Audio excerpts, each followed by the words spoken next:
Conflicting realities. As I looked up, I saw the old man staring toward the far southern end of the river where the mangrove trees formed a thick pattern against the horizon. Another river emerged from that point and joined the main channel before disappearing into the distance. I followed his gaze. The sun had slipped beneath a blanket of gray clouds, casting a deep reddish glow across the water. To the east, darkness was already gathering, spreading over the earth like a velvet curtain. For a while, neither of us spoke. Then the old man broke the silence. War is an ominous evil that mankind has invented to satisfy fragile egos and gain power and authority. Yet it leaves behind destruction, sorrow, and suffering beyond imagination. His voice carried the weight of experience. Whenever I hear the drums of war being played, as I hear them now, I pity mankind. They never seem to learn. You cannot settle your differences by trying to destroy your opponent. He paused and looked again across the river. War takes away peace and replaces it with pain. When the drums begin to beat, only a few voices cry caution, and those voices are often drowned by the noise. I looked at him curiously. Sir, there has always been a war somewhere in the world.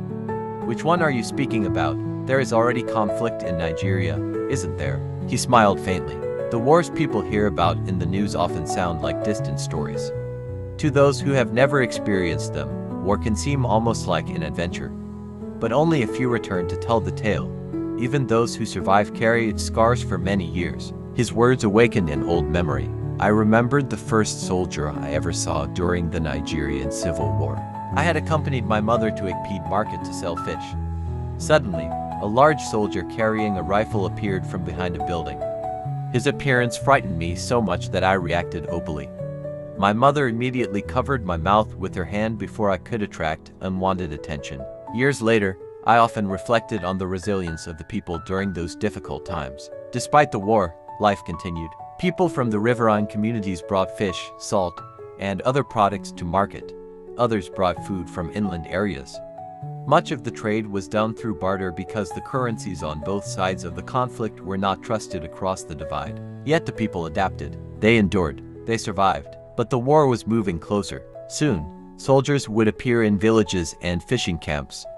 Homes would be abandoned.